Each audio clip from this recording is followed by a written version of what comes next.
All right, so today we're going to be talking about operational amplifiers, which means we are very loosely going to be analyzing this terrifying looking thing up here, okay? So this is a functional block diagram of a Texas Instruments MUA 741 operational amplifier. And so this is a very generic kind of general purpose op amp that's used in a wide variety of applications involved with what's called analog signal processing. Now, as you guys can see, this particular device, and this is a simplified view of it, contains 22 transistors, 11 resistors, diode, and a capacitor. And to this point in this class, we've only talked about resistors and capacitors, not diodes at all, nor transistors at all. So you may be saying to yourself, what the hell is going on? And that's pretty fair. So one of the great things about an operational amplifier is even though it looks so wildly complicated, if we use a concept called negative feedback, the analysis of circuits that contains op amps is actually very, very simple and straightforward. So every circuit that we are going to deal with in this class will be a negative feedback circuit, and I'll explain what that means in a little bit. And then for those of you that go on into taking circuits 2 and all that kind of stuff, we'll break it down and look at what happens when we don't have negative feedback and see how we can take things into account. Our electrical engineering students actually don't have any idea how to analyze something this complex until they're in their senior year and they are taking a class on designing op amps and stuff like this. So this is supposed to be terrifying. Okay. All right. We'll come back. Alrighty. So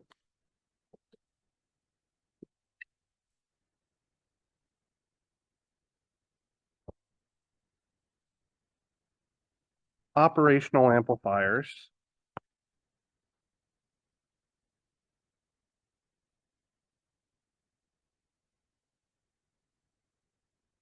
or more commonly op amps.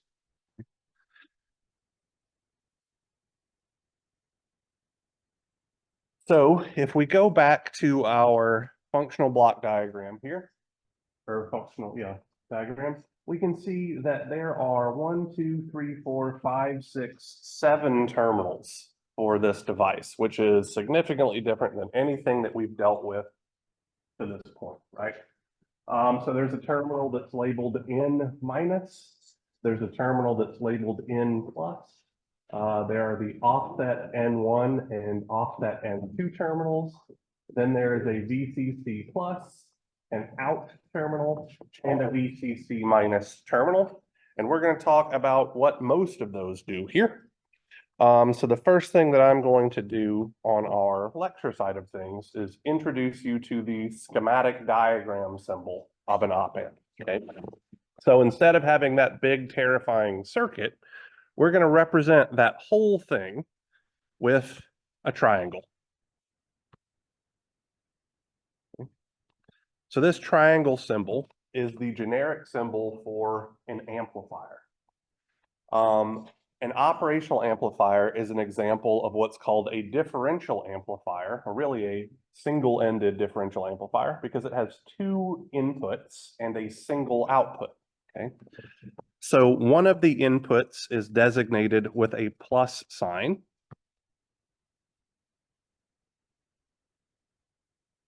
And so this terminal corresponds to what's called the non-inverting input, labeled as N plus on that functional block diagram. And then the other input signal goes into this terminal that's labeled with a negative sign. And this is the inverting input terminal.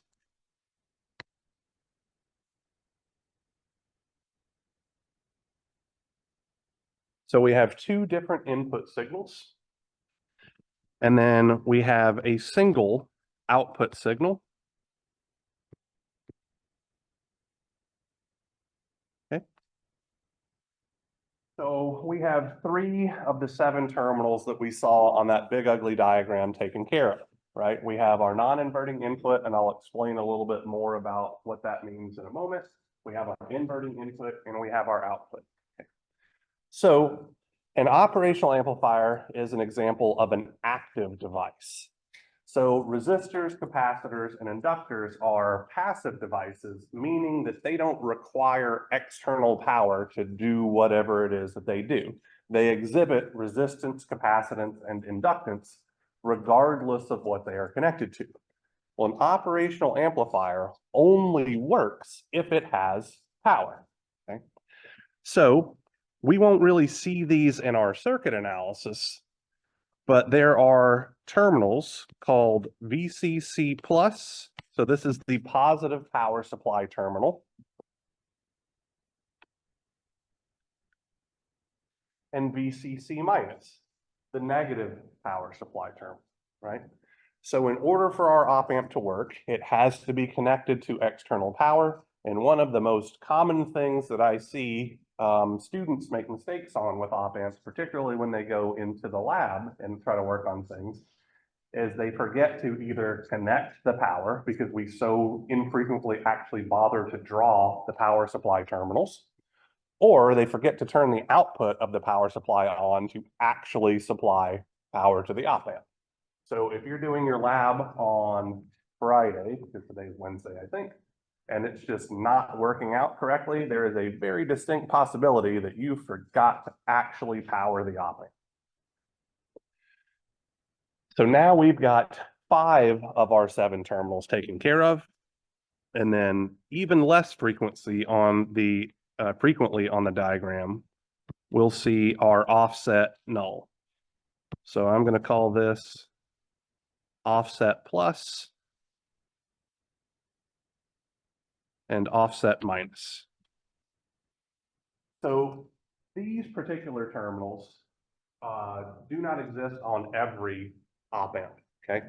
What they are used to do is effectively correct manufacturing errors. So op amps are an example of an integrated circuit, meaning that it's made with a big batch fabrication process on a semiconductor substrate and all of that kind of good stuff. And sometimes there are small alignment errors in the process of making these devices that cause the output of an op amp to be not quite 0 when there is no input signal. And so these offset pins are literally just a way for us to correct and force the output to be 0 when the input is 0, okay? So it's literally just correcting for manufacturing errors. They do not exist in all op amps. In fact, the op amps that we're going to use in this class do not have offset null pins, but because they were on that big functional block diagram, I just wanted to explain what their purpose is. Okay. So this is our schematic representation. All of the terminals in black are the things that we will see 100% of the time. Blue is effectively, it has to be there in a physical circuit, but doesn't necessarily have to be there when we're analyzing it. And then the pink, you practically never see in circuit analysis problems at all. Okay. All right, so I've described our op amp and its various pins. Now let's talk about what feedback looks like, okay? So over here on the right-hand side, I'm going to have what's called an open loop circuit. In the middle, I will have positive feedback. And over here on the right, I will have negative feedback.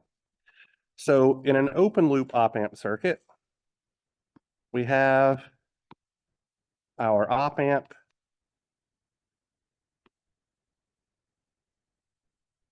here's our output voltage, and then connected to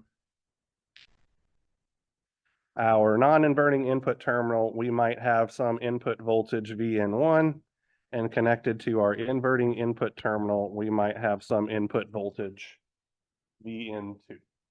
So this is an open loop configuration because there is no feedback whatsoever. We're just applying our inputs directly to the input terminals, taking our output. Okay. In a positive feedback circuit, we're going to have something fairly similar, except that we're usually going to have some sort of resistor network as well. So here is our output terminal. I'm going to place a resistor, and it doesn't have to be a resistor. It could be a capacitor, it could be an inductor, it could be a short circuit, but it just needs to have some conducting path that's connecting the non-inverting input terminal to the output terminal. So whenever we have the non-inverting input terminal connected to the output terminal, this is an example of positive feedback. And then just to complete the rest of the circuit, we might have something like this. This would be an example of a non-inverting Schmidt trigger circuit, which I know none of you guys know what the hell that is, and that's okay. Once you get into circuits 2, it'll make some sense if you go along that far. So positive feedback, once again, just means there is a conducting path that connects the output terminal to the non-inverting input terminal. And then negative feedback is effectively the same thing, except the conducting path connects the output terminal to the inverting input terminal. Okay. So something like this.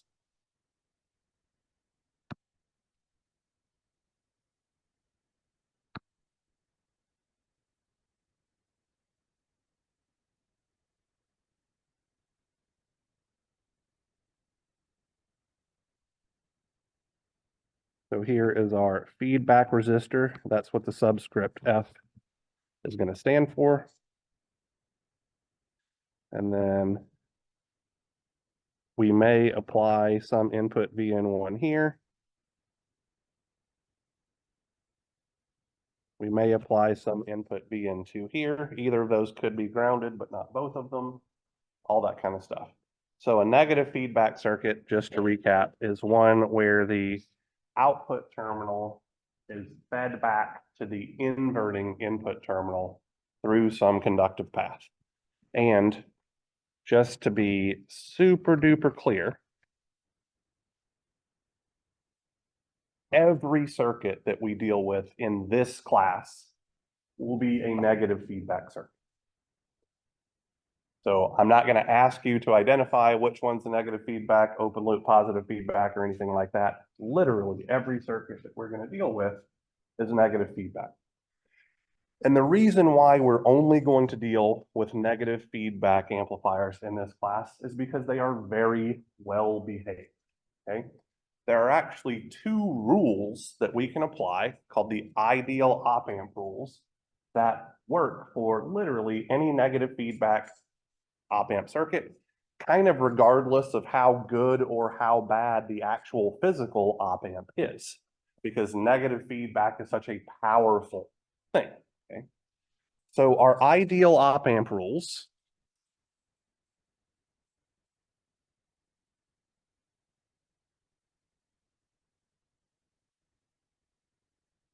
can't spell to save my life, are as follows. The first rule is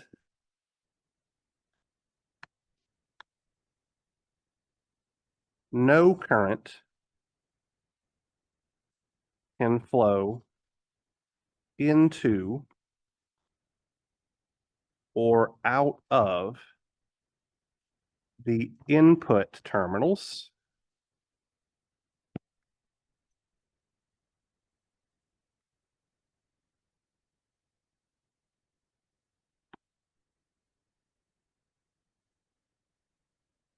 of the op-amp. So that would mean, we scroll up here a little bit, that this current right here has to be 0 amps, and this current right here has to be 0 amps. So the reason why no current can flow into or out of the input terminals is because an op amp has an incredibly large input resistance. So most of the resistors that we've dealt with in this class are usually on the order of ohms or tens of ohms or maybe even kilo ohms and all of that kind of good stuff. So for an op amp, the internal resistance, if it's based on bipolar junction transistor technology, is usually on the order of a few mega ohms, so millions of ohms, okay? If it's based on MOSFET technology, it's usually on the order of tera ohms or 10 to the 12 ohms or a million ohms. So the input resistance of an op amp is so large that as long as this resistor RF and this resistor R aren't also mega ohm size, effectively no current will flow into either of the input terminals. And so that's where our first ideal op amp rule comes from, okay? So no current can flow into or out of the input terminals of our op amp. The second rule, and this one is really only applicable for negative feedback circuits like we have in this class, is that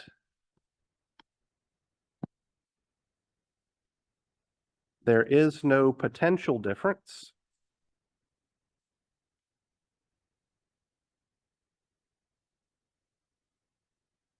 between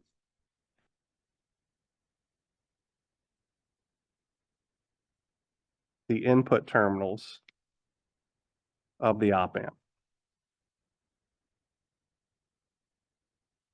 So that means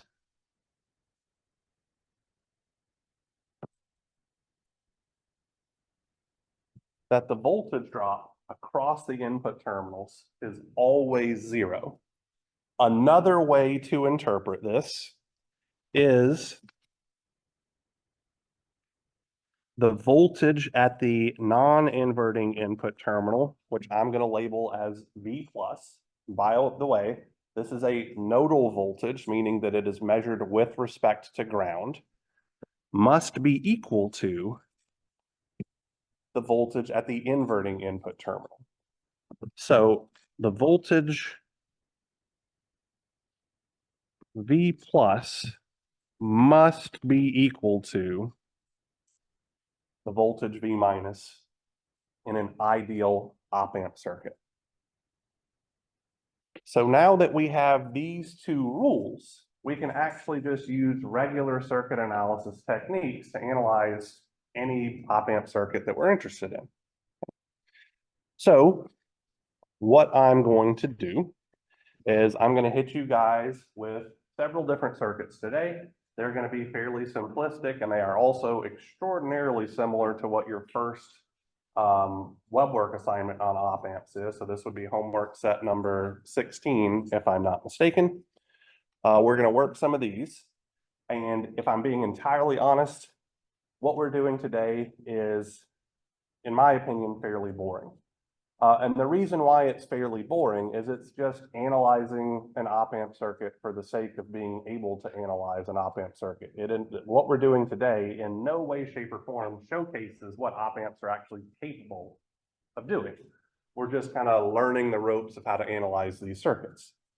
In our class meeting on Friday, we are going to go over, I think, 6 different commonly used op amp topologies that actually have practical applications and illustrate how op amps are used in industry to perform various functions. Okay, so today is the boring part, Friday is the fun part, or at least the interesting part. I don't doubt any of you will think it's fun, but anyway.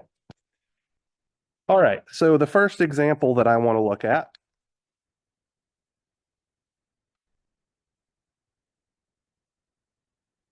is this guy. So I'm going to start with my op amp, and I'm going to throw you guys a little bit of a curveball here right off the jump. I'm going to put the inverting input terminal on top. that literally changes nothing. It just means that my feedback loop is going to be on the top side of the circuit instead of the bottom side of the circuit because it's a little neater looking to me, okay?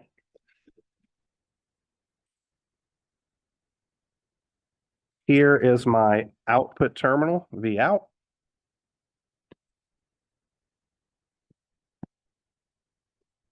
I'm going to put, let's say, a 2 kilo ohm resistor here in my feedback loop.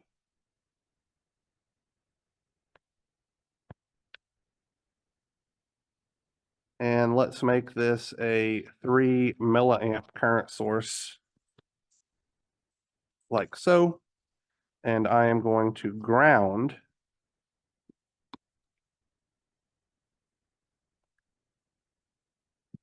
my non-inverting input terminal. So our goal here is to figure out what the output voltage in this circuit is, okay? And we are going to employ a fairly simple process that we can use, let's say 95% of the time for these op-amp circuits. So the first thing that I'm going to do is I'm going to apply op-amp rule number 1. So op-amp rule number 1 says that this current is 0 amps.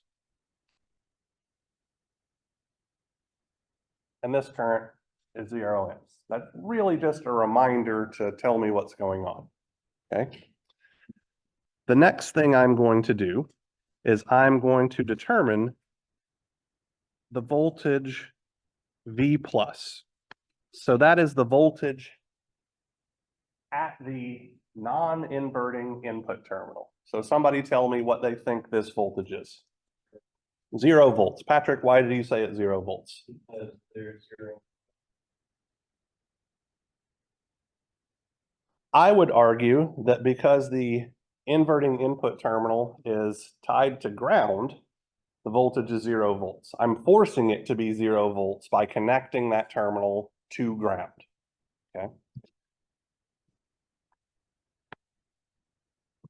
So now I'm going to apply op-amp rule number 2, which means that I'm effectively acknowledging the voltage at the inverting input terminal with respect to ground is also 0 volts. And lastly here, I'm going to apply Kirchhoff's current law at my inverting input node. So effectively, I'm going to add, let me do it in this green color. This current plus this current together and set them equal to 0. I don't have to worry about the current flowing to the right because I've already acknowledged that that's 0 amps, right? So what's the current flowing to the left through the 3 milliamp source? Negative 3 milliamps, right? So we're going to have, so this is KCL at the inverting input.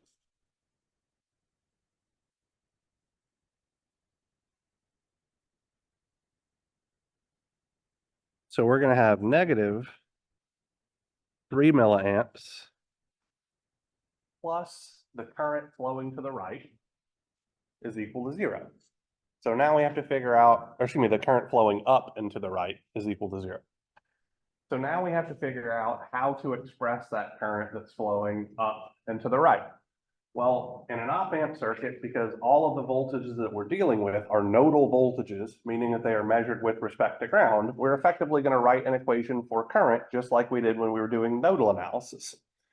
So our current starts at a node that has a voltage of 0 volts. So we're going to say 0 volts minus our current is flowing to the output node. So minus V out.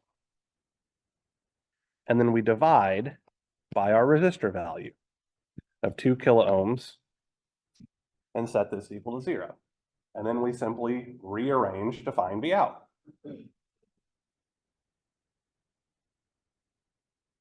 So it looks to me like V out will be negative 3 milliamps times 2 kiloohms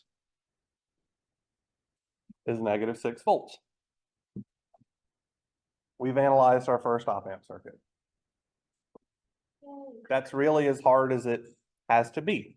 If you follow those steps, literally for 95% of the circuits that you'll see in this class, you will get the correct answer. So I want to show you guys a couple of things here really quickly before we move on to our next example. I'm going to put these resistors in light blue, and I'm just going to kind of superimpose them on top of this circuit, and we're going to talk about effectively what effects they'll have. So the first resistor that I'm going to add to this circuit is a resistor right here, connected effectively between the the non-inverting input terminal and ground. So what change would a resistor there have on our analysis? None. Cullen, why do you say it would have none? Voltage there, 0, ground, and no current flow. So the voltage, all right. So the voltage V plus, let me put an arrow here because I'm very, very slightly concerned. That node of voltage is at the input terminal. So it's not on the left-hand side of the resistor, it's on the right-hand side of the resistor. So that node is no longer directly connected to ground, so it might not be 0. That being said, because no current can flow through that resistor, the voltage drop across that resistor is 0, which means it's still 0 volts. So it doesn't impact literally anything by putting a resistor there. Since no current can flow through that resistor, there's no voltage drop over it, and therefore it's not going to impact our analysis at all. Now, in a practical, real op-amp circuit, you'll very regularly see circuit designers put a resistor there, and it's to help offset what are called input bias currents, which are very, very small currents that we don't want skewing our output, okay? From a circuit analysis perspective, it does nothing. From a practical point of view, it's just getting rid of a little excess energy in the circuit effectively to make sure that our output is stable. So from analysis, it doesn't matter. In practice, it actually does have a function. What if I were to put some sort of load resistor here? So if I connected a resistance between the output node and ground, will it have any impact on the behavior of our circuit? It will not. Do you see anywhere that would change? No, our output voltage, V out, is still the voltage measured with respect to ground, right? So V out at this node is the exact same thing. Is it working? As the voltage drop across that resistor, it's going to change literally nothing in our Kirchhoff's current law equation at our inverting input node. So putting a load resistor here doesn't do anything either. Any resistor value that we choose other than 0 ohms, which would be a short circuit, will not make any difference in our analysis whatsoever. And the only reason a 0 ohm resistor makes a difference is because we are effectively forcing our output voltage to be at ground if we short it to ground. Any other resistor value does not impact our analysis whatsoever. So these are just little curveball things that you might see in the circuits, but they don't really do literally anything from an analysis perspective, okay? So as long as you're applying the ideal rules correctly, they're not going to have any impact on what you're doing literally at all. All right, so we're going to take this circuit and I'm going to make it a little bit more complicated.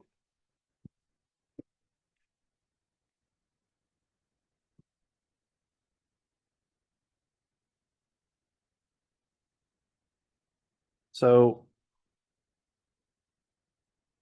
here's the output voltage that we're looking for.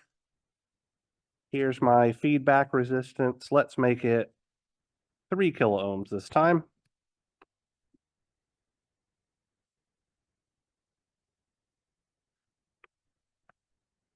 Let's make this 1 milliamp this time.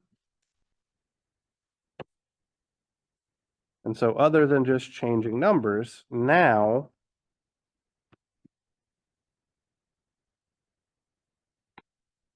I'm going to put a 2-volt source here connected between my non-inverting input terminal and ground. So there are a couple of different ways that we could approach this problem. We could effectively use superposition because we have 2 different independent sources. So we could analyze this circuit with just the 1 milliamp source on with the 2-volt source off, which is effectively the exact same circuit we just analyzed. And then we'd have to figure out what's happening with just the 2-volt source on, or we can analyze it with everything on. And because this circuit's fairly simple, let's just go ahead and analyze it with everything on. But we can always fall back to superposition if we needed to. Okay. So once again, our first step is going to be to apply op amp rule number 1. So we're just reminding ourselves that the currents that are flowing into or out of the input terminals must be 0. Then we're going to figure out what the voltage is at the non-inverting input node. So CJ, tell me what this voltage is.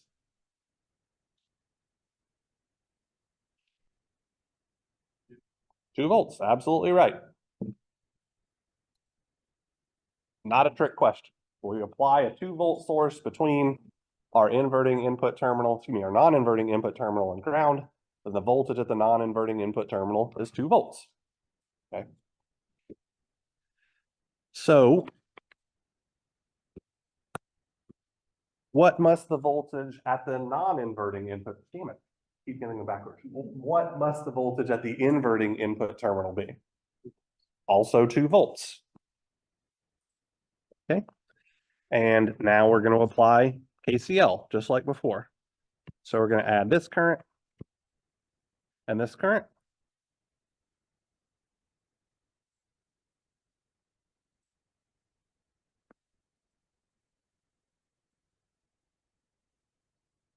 So that's going to look like -1 milliamp plus what? So what's our current flowing up and to the right going to look like?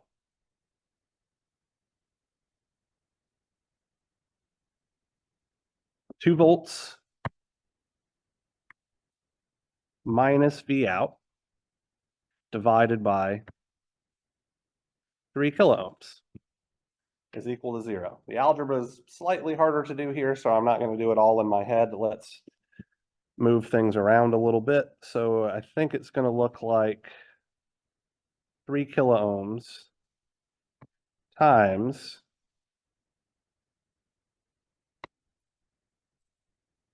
-1 milliamp plus 2 volts over 3 kilo ohms. So I've moved V out divided by 3 kilo ohms over to the right-hand side, and then I multiplied through by 3 kilo ohms. So this should just be whatever our V out is. And so that looks like it's going to be -3 volts plus +2 volts gives us -1 volt, if my mental math here is correct. Process is right. My ability to do algebra in my head, as you all have seen on numerous occasions, is highly suspect. Ashton, did I screw it up?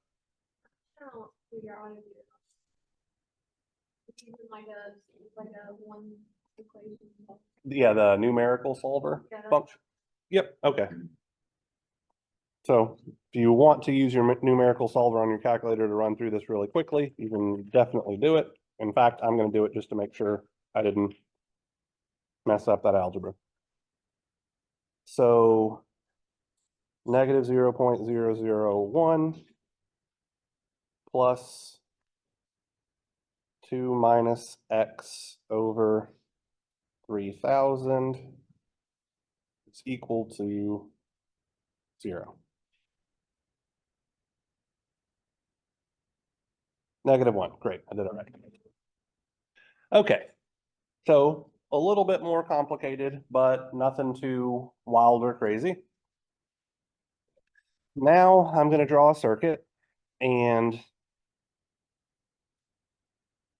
the only reason that I'm showing you how to analyze this circuit is because you have things like it similar in your homework. There is literally no practical reason why anybody would ever do this. So just to be very, very clear.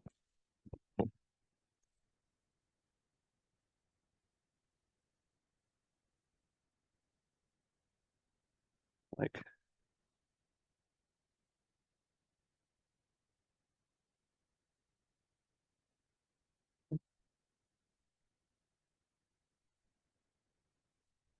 so here's our output voltage. And for some arbitrarily asinine reason, I'm going to put a voltage source in my feedback loop. There is literally no reason that anyone would ever do this in practice.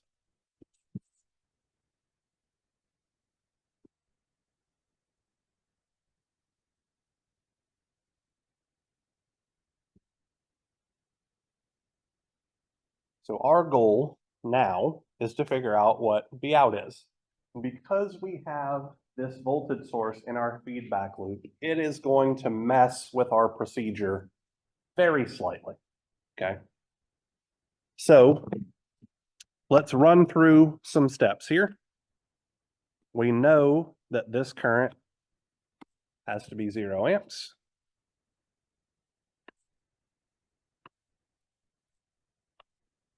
This current has to be 0 amps. So before we move on from this step, let's think about something really quickly here. What's the voltage drop across the 4 kilo ohm resistor going to be?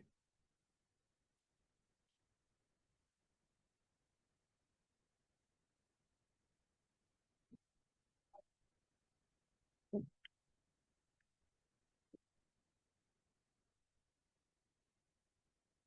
looking for a number. Nope. Not -3 volts either. Why do you say 0? Just blindly guessing? So if there's 0 amps flowing into the input terminal, that means there's 0 amps flowing in this direction across or through the 4 kilo ohm resistor, which means the voltage drop across the 4 kilo ohm resistor must also be 0 volts, right? So because the 4 kilo ohm resistor is connected in this particular way for this particular circuit, the only way that we would have a voltage drop across the 4 kilo ohm resistor is if there was any current that was flowing through it. And that literally cannot happen because that breaks our ideal op amp rules, okay? That's what makes these circuits kind of make everything fall apart, because effectively our KVL equation is going to look like 0 plus 0 is equal to 0, which doesn't really tell us anything particularly useful, okay? So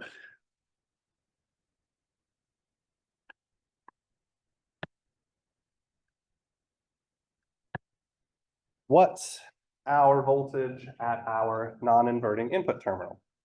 Janae? 1 volt.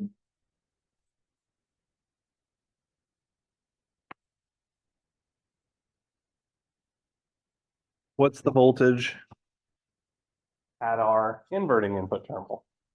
Also 1 volt. Now, as I said a moment ago, applying Kirchhoff's current law at our inverting input node isn't really going to give us literally anything because we're just going to have 0 plus 0 is equal to 0. So instead, what we're going to do is we are going to write a KVL equation instead of a KCL equation, okay? So I'm just going to start from ground and work my way to V out. So I can either, let's do it this way. So I'm going to start down here.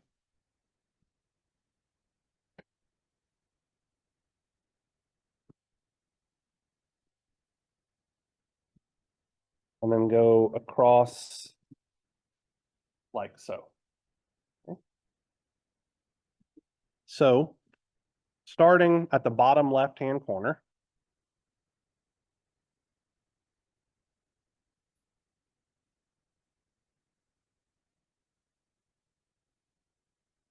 what's the first thing that I see? -1 volt. Okay. Then I have effectively the voltage drop across the input terminals of my op amp, which we know has to be 0 because that's one of our ideal op amp rules, right? So we have plus 0 volts from this part right here. What do we see next? So positive 3 volts. Then we have the negative polarity terminal, just for the way that I've drawn it, of the 0 volt drop across our 4 kilo ohm resistor. And then we see the positive polarity terminal of our output voltage, because remember, the voltages that we're dealing with for our terminals are nodal voltages measured with respect to ground. So the positive polarity terminal is always at the node, the negative polarity terminal is at ground. So this is what our KVL equation looks like. We rearrange this guy. We'll have V out is equal to 1 volt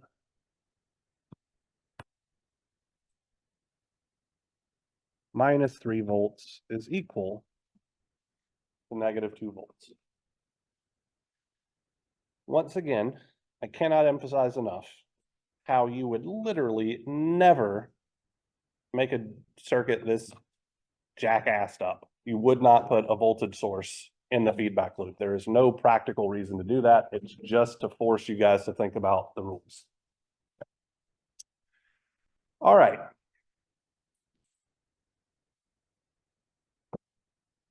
So I think we have a good understanding of the rules now. So let's look at more. What's up?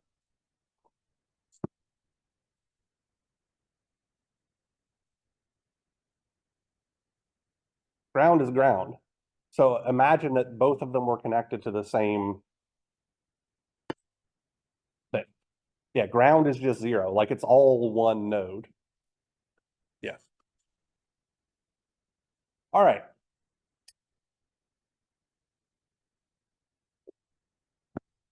So let's work a circuit. This is something that's going to show up on your homework assignment for today. It's also going to be in the in-class assignment, so we might as well do it here too so that you know what you're doing when we get to it.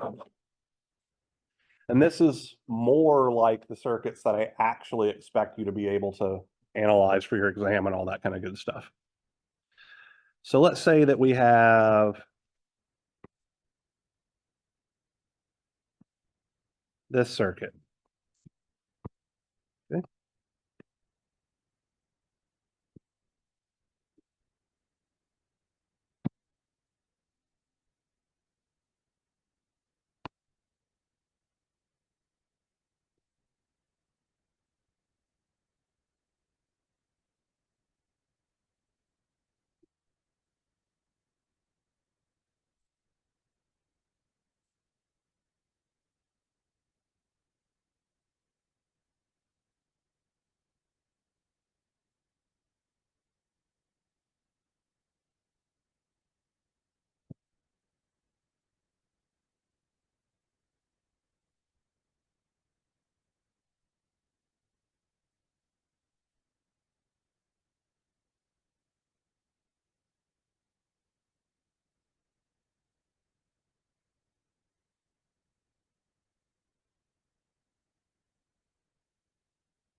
And let's make this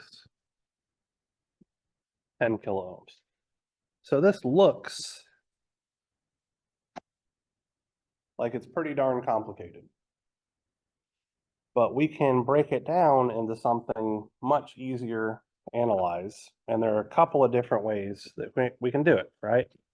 So let's first start by just using our normal process. We know this current is 0 amps. And we know this current is 0 amps. All right. The next thing that we would need to do would be to find the voltage at our non-inverting input terminal. How might we do that? Anybody have any thoughts?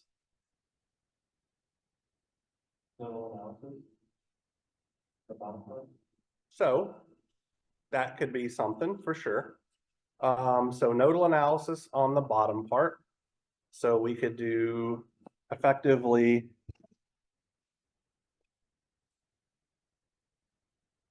KCL at this node if it's needed, KCL at this node, and then solve for that voltage. That's definitely one way to do it. Another way that we could do it would be voltage division. I'll explain why we can do that in a moment. And yet another way, which is actually probably the most interesting way, is that we could use a Thevenin equivalent circuit of just part of this thing to make it look less intimidating. So let's explore that one, because I think that's the most interesting thing. We're going to use Thevenin equivalent circuits as a circuit analysis tool instead of just something to solve for like we've done previously, right? So effectively, what I'm going to do is I am going to find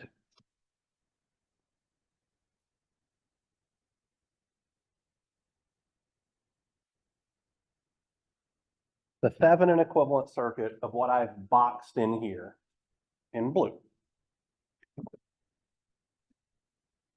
So here's our 3-volt source.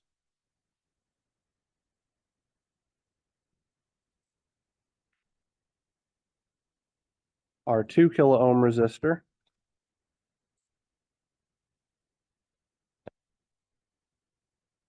Our 3 kilo ohm resistor.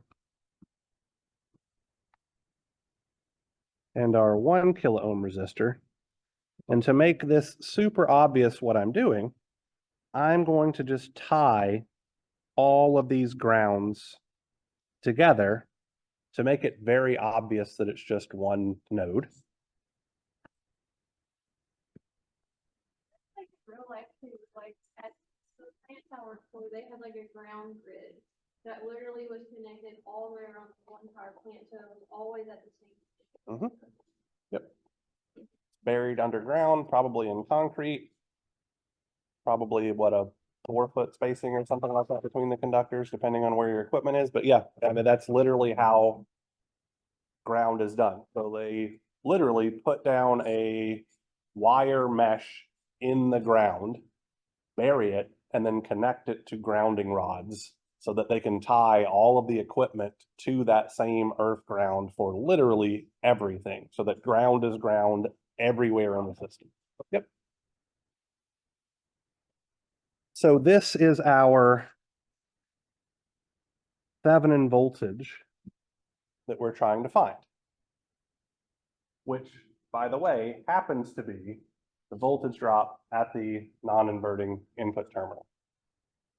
So how might we find the Thevenin voltage of this particular network? Well, Patrick earlier suggested nodal analysis. I suggested voltage division, but really whatever method floats our boat will work here, right? So the reason why I say voltage division is going to be a good thing to use is because we know that the potential difference between this point and this point is 3 volts because there's a 3-volt source. And so now I can just see that VTH is the voltage drop across that 1 kilo ohm resistor. And I have a path that contains the 3 kilo ohm resistor in series with the 1 kilo ohm resistor, right? So our Thevenin voltage, VTH, is just going to be 3 volts times 1 kilo ohm over 3 kilo ohms plus 1 kilo ohm. Looks like 3/4 of a volt. Anybody have any questions, comments, or concerns about what I did there? Okay, now we need to follow through and find the Thevenin resistance as well, because we're going to replace everything in that blue box with the Thevenin equivalent circuit. So our Thevenin resistance is going to be found looking at this network. I need to turn off my 3-volt source. Here's my 2 kilo ohm resistor, my 3 kilo ohm resistor, my 1 kilo ohm resistor. These are the terminals that I'm looking into.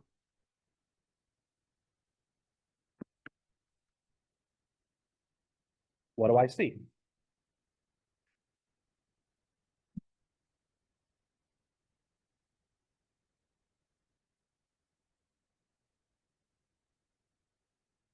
Three kilo ohm resistor is in parallel with the 1 kilo ohm resistor. Is the 2 kilo ohm resistor doing anything?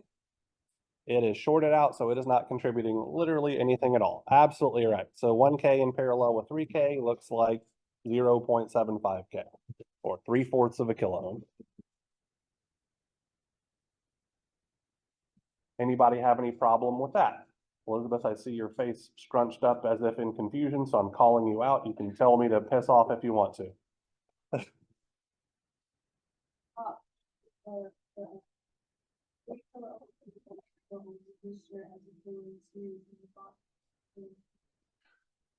Fantastic question.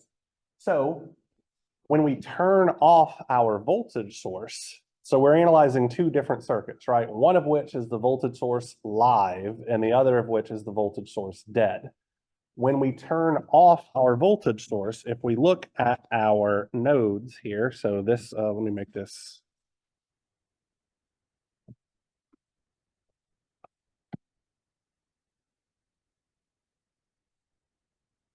So that's all one node draw thingy. So we can see that the 1K and the 3K look like they are in parallel in this particular configuration because they both share a terminal at the red node and they both share a terminal at the blue node, right? Now up here, if we identify our nodes,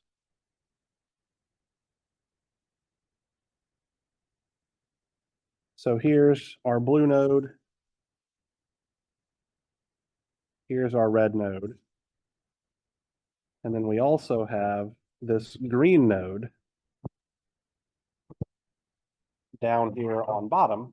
The reason why I'm saying they appeared as if they were in series is because there's a single point of interconnection, and we know that there's no current that's going to flow to the right because those terminals are open circuited, right? So from the perspective of the voltage source when it's on, that 3K and that 1K appear as if they're in series because the same current is flowing through both of them. So, yes. So technically, we don't need it, but for completeness's sake,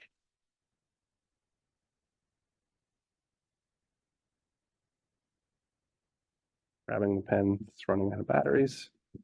So I'm going to redraw my original circuit using the Thevenin equivalent.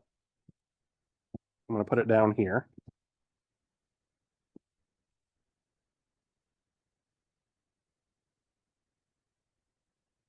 So here's my feedback network where I've got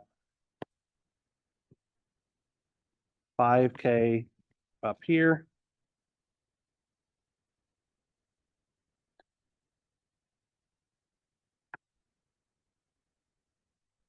10K here.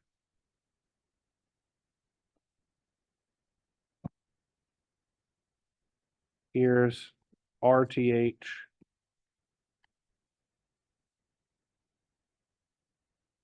And here's BTH. This is a whole hell of a lot easier to analyze as an op-amp circuit than the original circuit was. So as Ashton was suggesting, the Thevenin resistance isn't actually going to do anything. I just wanted to include it because I like being complete. Right? So analyzing this circuit is literally the exact same crap that we've been doing, right? This circuit is 0 amps. Excuse me, this current is 0 amps. The voltage at our non-inverting input node is just VTH, which was 3/4 of a volt. The voltage at our inverting input node is then also 3/4 of a volt. And now we're going to add this current and this current together. And so that's going to look like 3/4 of a volt divided by 10 kiloohms plus 3/4 of a volt minus V out divided by 5 kiloohms is equal to 0. And if my mental math serves me correctly, V out should be negative 3/8 of a volt. Ashton, tell me if I did it wrong in my head.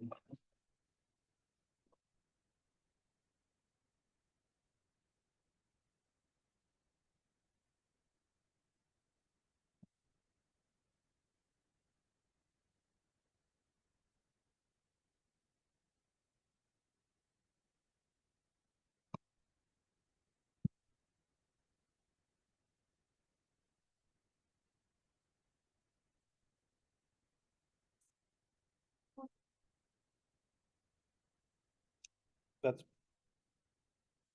5/8.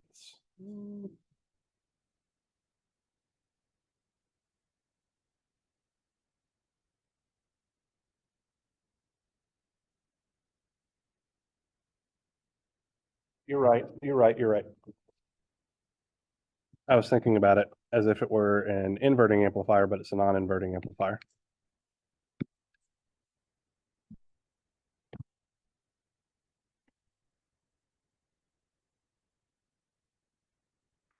That's what I get for doing math in my head.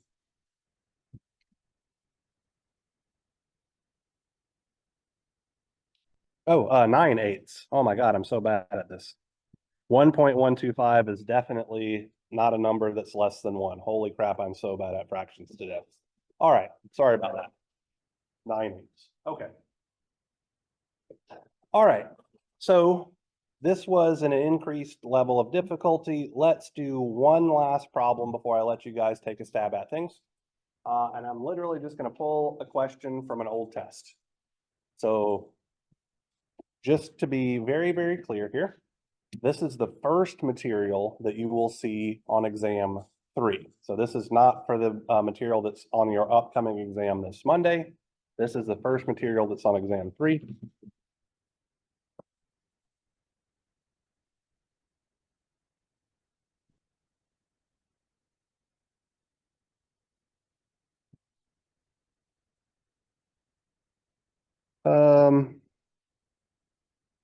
Let's see if I've got anything from winter 2020 that we can look at. Just pictures.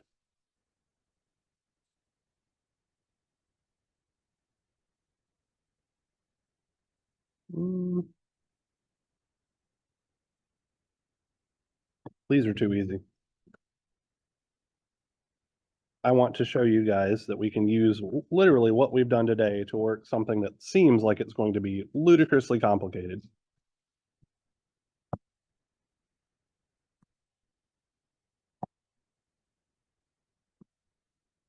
Here we go. This one looks terrible.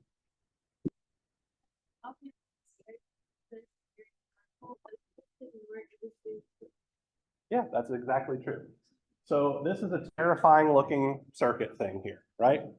This looks like it's going to be wildly annoying to do. In truth, it very much is not. Okay. So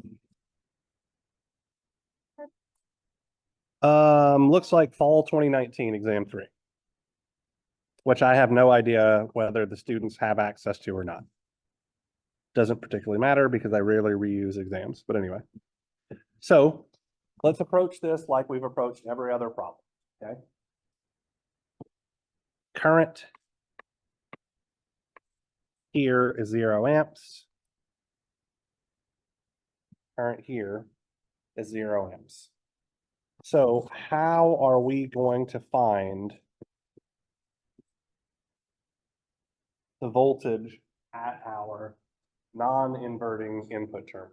We could break that thing off and find the Thevenin equivalent like we did a moment ago. Let's try something a little different this time. Anybody have any suggestions that isn't the Thevenin equivalent circuit? So, okay, source transformation is definitely something that we could do, so let's give that a whirl, right? So we would have a current direction up that would be 6.1 volts divided by 4.1 kiloohms.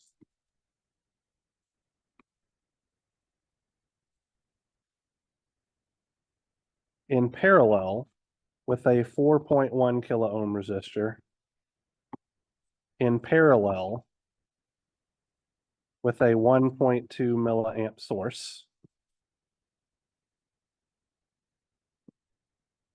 And I'm just going to put ground down here at the bottom. And then that's the voltage V plus with respect to ground that we're trying to find. So what can we do from here, Camden?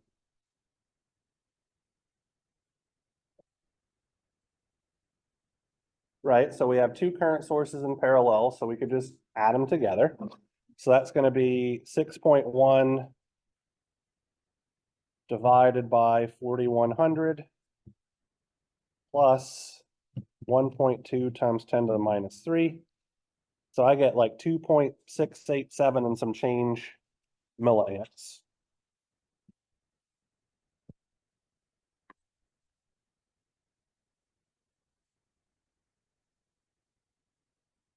But 2.687. Yeah.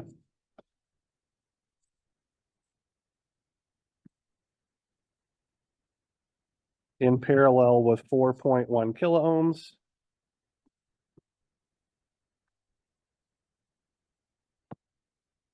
What's V plus going to be? Times that resistance, right? So multiply that by 4.1 kilo ohms. And we get 11.02 volts.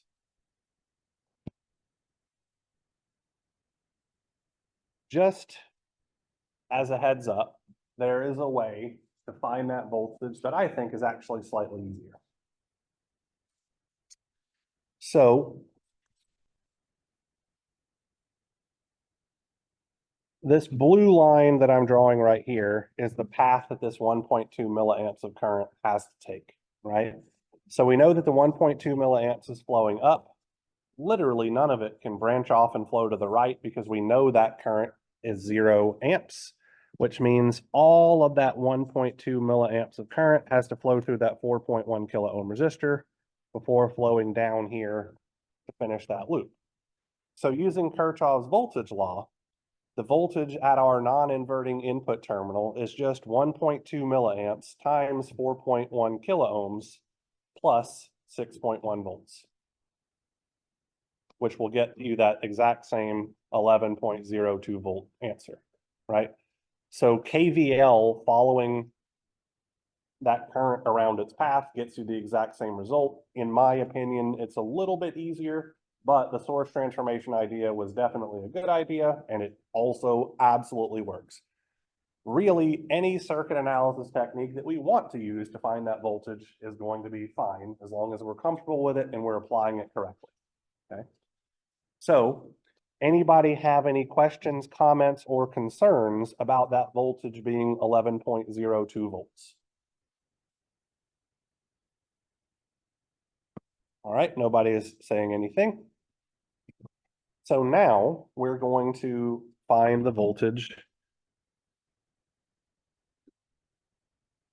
at this node. Hannah, what's it going to be? 11.02 volts. Absolutely right. We don't have to do any work for it whatsoever. Because of ideal op-amp rule number 2, whatever voltage we see at the non-inverting input terminal, we also must see at the inverting input terminal. So now we can apply Kirchhoff's current law at this inverting input node. So that's going to be this current plus this current plus this current add together to make 0. So one thing that I'm going to do to make my life a little bit easier is I am going to lump together these two resistors because they're in series so that I can eliminate a node and solve for my output voltage in a single step. Okay. So my KVL equation is going to look like 11.02 volts minus negative 3.9 volts divided by 4.7 kiloohms plus 11.02 volts divided by 5.3 kiloohms plus 11.02 volts minus V out divided by 3.7 kiloohms plus 9.2 kiloohms is equal to 0, and I have a one equation, one unknown system that I can solve for V out. So we really didn't do anything appreciably different from what we did on those more simple circuits. We just had to use a little bit more circuit analysis to figure out what V plus was, and from there, it was the exact same steps. This is literally as hard as it can get for a single op-amp circuit. All right. So work on your in-class assignment. If you have any questions about anything, I would be more than happy to answer them.